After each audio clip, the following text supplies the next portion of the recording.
Today's video is sponsored by my end table, my wicker basket, and my trash can.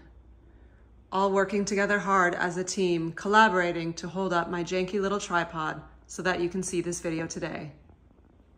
One team, one dream. Thanks, guys.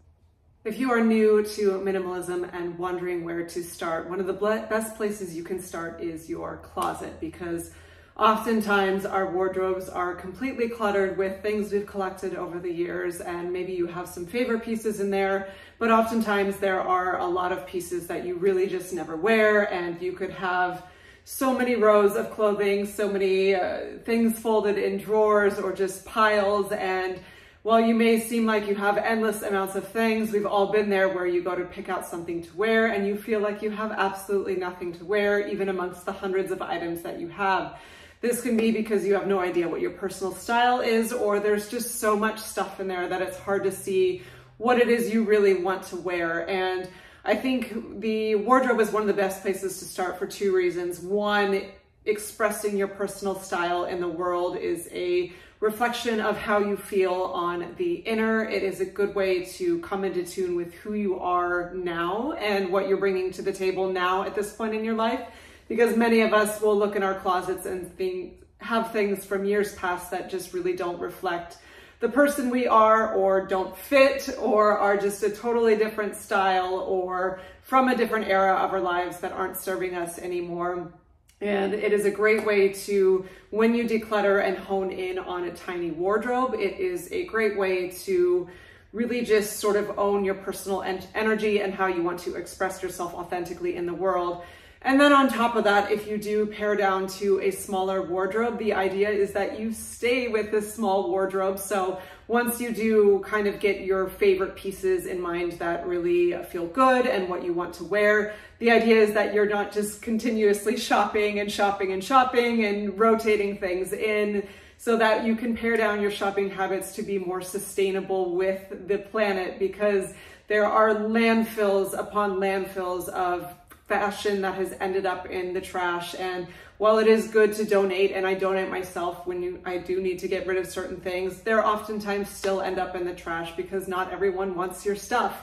And to just scale back, when you have a smaller wardrobe, it gets you in the mindset of just consuming less in general and operating with less. So that will scale back your shopping habits, which will be better for the planet and save you a lot of time and money in the long run. So how do you get to a small wardrobe? A lot of people, when they look at their closet, they open it up and they're like, I have no idea where to start. And it can be really difficult with things you are attached to or just you're not sure about. But I have some tips today to curate your small, tiny wardrobe so that you can, when you tackle this decluttering, you can keep these things in mind. And you may have to purchase a couple new pieces as you're looking into what's sustainable for the long run, and that's okay. But again, the idea is to get this little wardrobe functioning so that your shopping habits can fall away in the future and you can be happy with just operating with less. So what are these 5 tips? I'm going to go over them right now for you. If you are new to my channel, hello, hi, I am Explorivore. I go over all things minimalism and art and travel and philosophy. Thanks for hanging out today.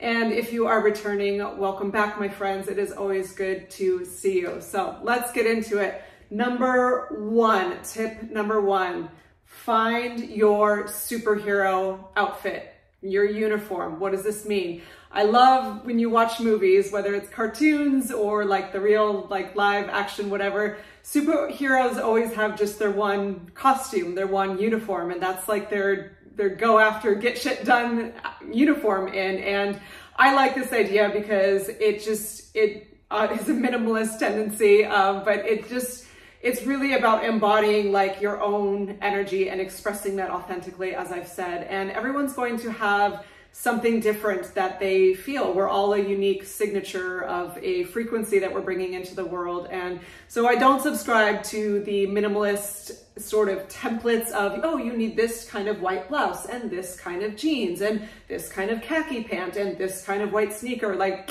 no, absolutely not. Like, if you like those things, cool. But for me, minimalism is not about following someone else's rules. It's just about curating your own rules and standing by them. So your superhero outfit is really just what you like to wear on a day-to-day basis that you feel really genuinely expresses who you are, that you gravitate towards, that you want to put your body on a daily basis, not that you feel like you should have to put on your body or someone else is telling you to, or Pinterest is saying, or this other influencers are saying. Like, screw all that. Just what do you gravitate towards? For some people, it's jeans and a t-shirts. For some people, it's a dress. For some people, it's flowy pants and like a baggy top. Or for some people, it really is a pantsuit. Doesn't matter what it is. Just pay attention when you go into your wardrobe. What are those things that you reach for over and over, and what feels good to put on your body? What do you feel like exemplifies your most authentic self in? What do you feel beautiful and or handsome and or sexy in? What just feels good on your body? You'll know it when you feel it. When you put something on and you're strutting down the street or going on a date or going to work and giving a presentation, you feel in your power when you're in these clothes. So this might take like maybe a little bit of experimenting or just putting that thought in your head. When you get dressed in the morning, what are these things that you want to put on that you just genuinely feel like a badass in? So for me, for example, it is leggings and a crop top. I used to have a giant wardrobe filled with so many different things and different trends and styles and vibes and pieces that I thought I should be wearing for certain situations, but COVID was a really great time to sort out because I didn't have to go anywhere. No one could go anywhere of like, what do I actually want to put on my body on a daily basis that A, feels good, and B, I feel like myself in, and it's always been leggings and a crop top. So when I did a mass decluttering of my wardrobe, I kept these sort of archetype pieces of it's some kind of legging and some kind of crop top. So if you go through, this is my special guest today. Ooh, just ran into something. This is my entire wardrobe. It is not a capsule wardrobe. I do not have things packed away. Everything I have is here for you. But if you go through and look at the pieces, I do have some jackets hanging up there, but we're talking about strictly clothing right now. I have up here, these are sort of long sleeved crop top situations. This is one random t-shirt, and then short sleeve crop top situations, and then some leggings, one pair of joggers, and some shorts. But essentially they're very similar pieces. I don't wear jeans. I have to wear jeans to work. I think they're terribly uncomfortable, so I don't wear them in real life.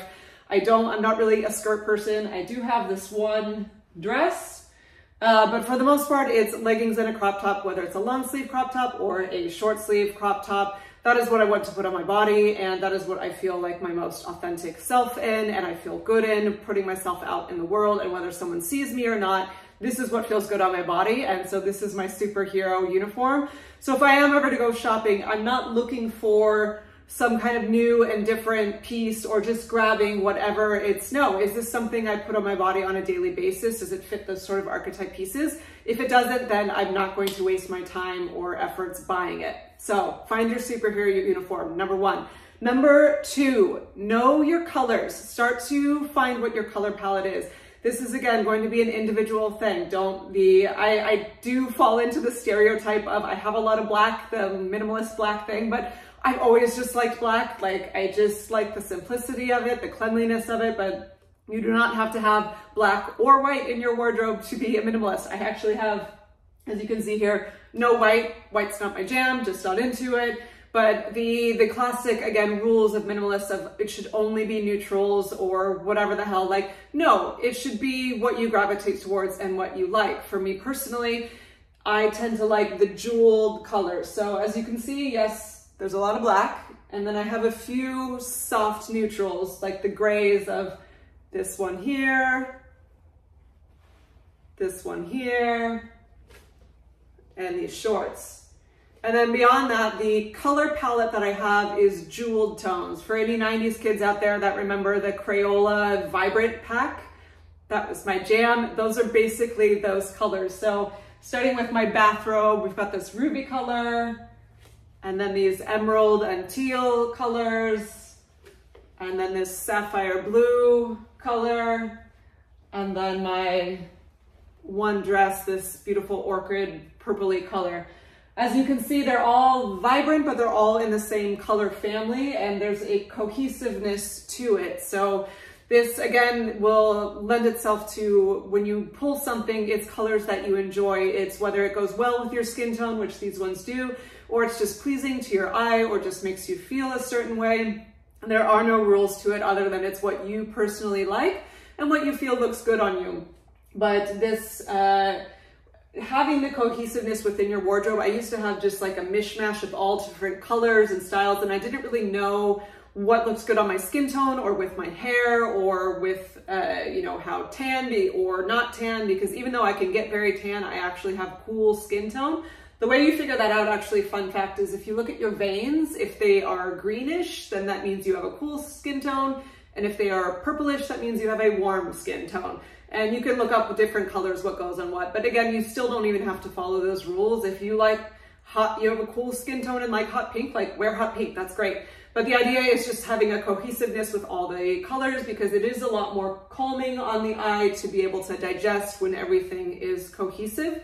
And then that will also give you more versatility, which brings me to tip number 3. Versatility is absolutely key within your wardrobe. I do not do specialty items anymore. When I used to live in Las Vegas and Hollywood, I had all these ridiculous, like, kind of slutty, but I'll be real about it, but like sequins and sparkles and bright colors or lacy frilly or really fragile and delicate, or just things that I wore to a special PR event and then never wore again, like ridiculous shoes or dresses. And I do not do that anymore because it is a total waste and total nonsense and just takes up space in your closet, and it's just stuff that's going to sit there and collect dust.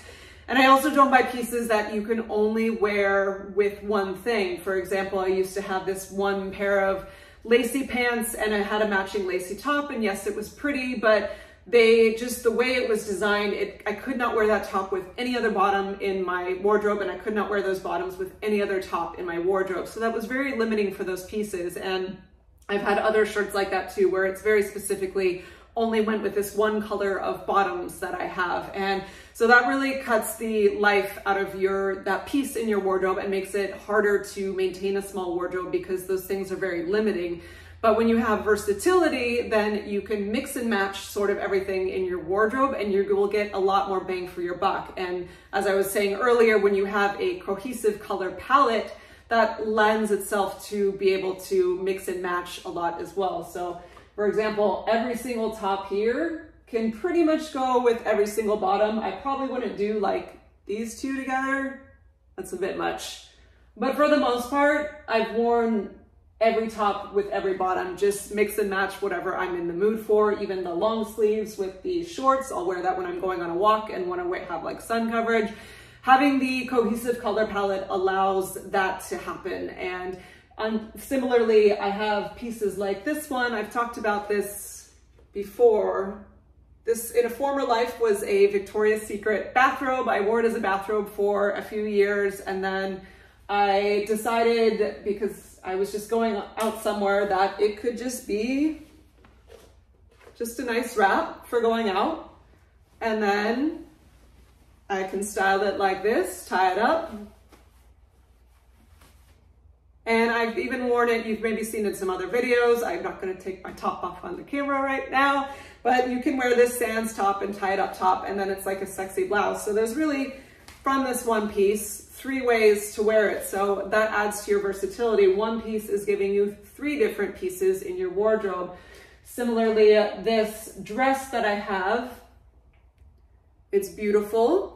Yes, it is summery, but I don't believe in not wearing summery colors in the wintertime. I hate stupid rules like this. I've worn this to fall, winter weddings.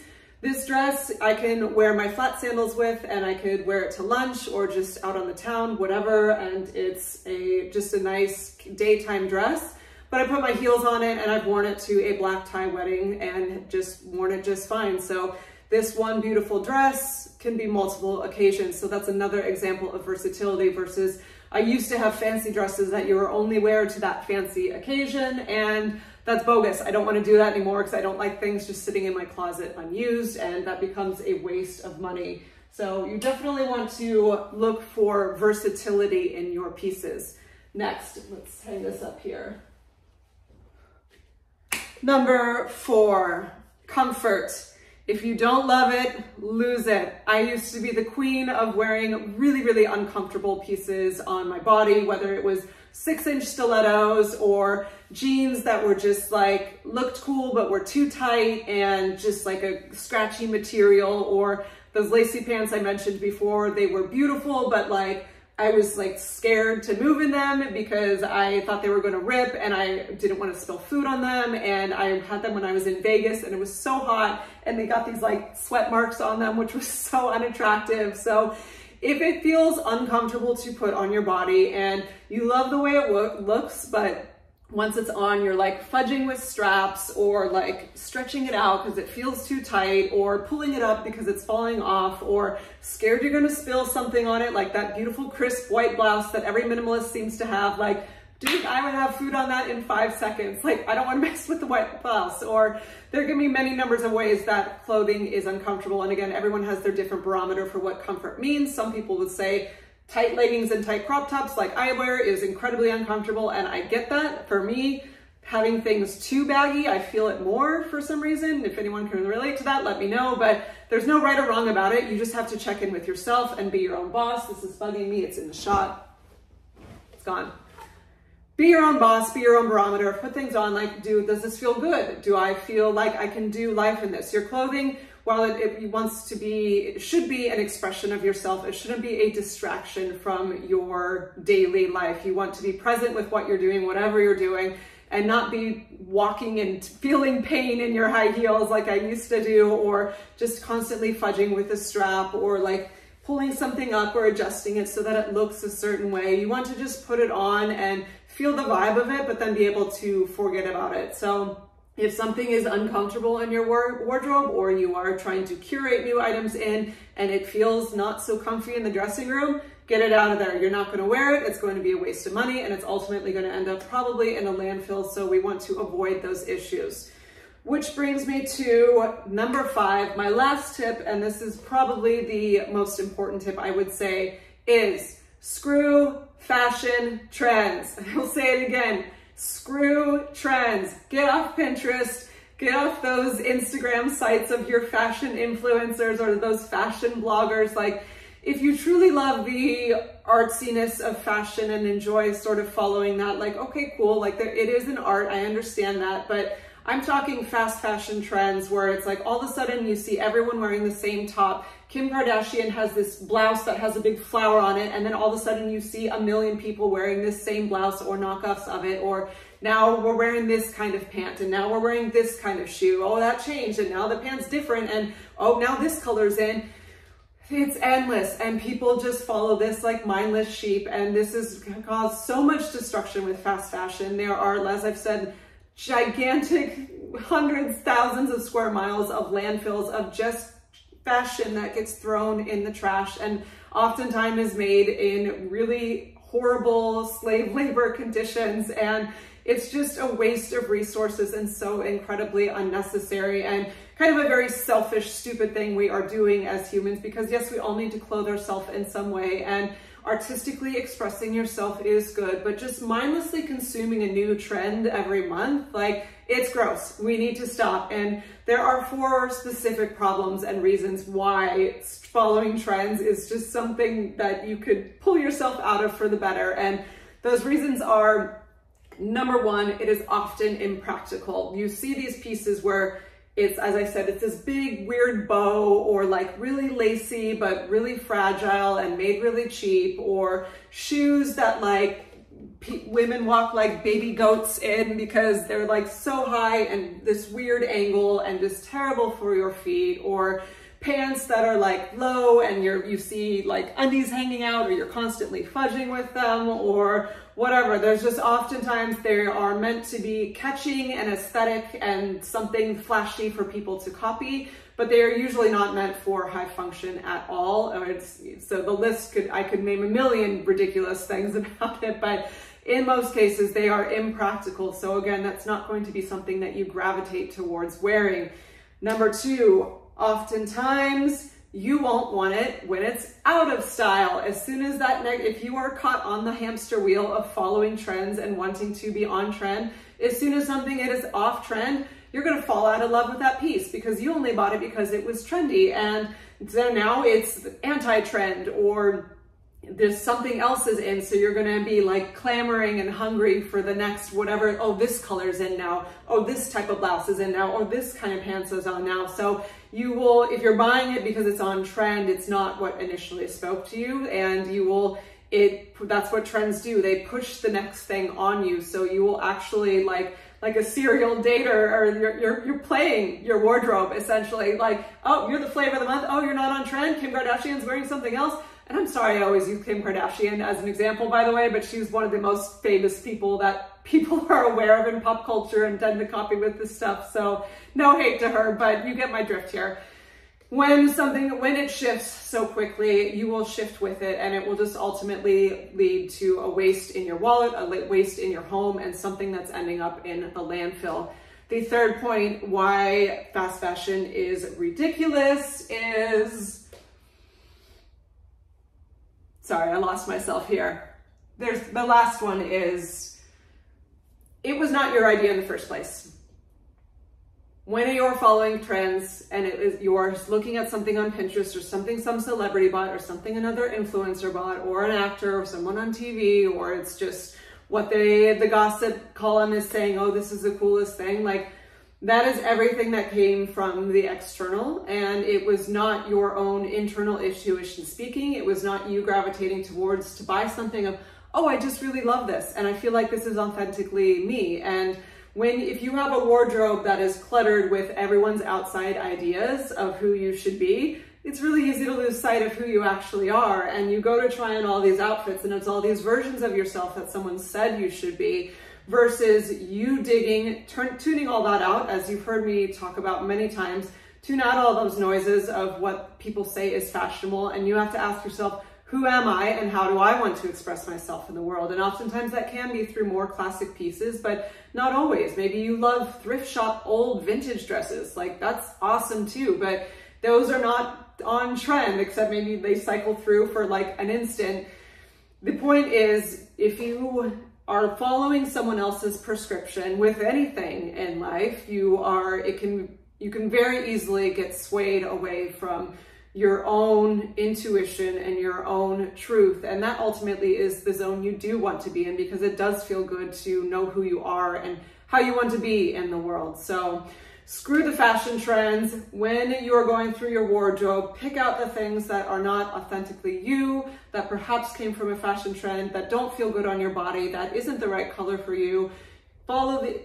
Keep these things in mind as you're curating what you have. And if you do have to go out in the world and buy some new pieces, keep these things in mind so that you can be very intentional with what you bring in, and then be able to operate with just a very small amount of things, and that will make your life so much simpler, but ultimately more authentic.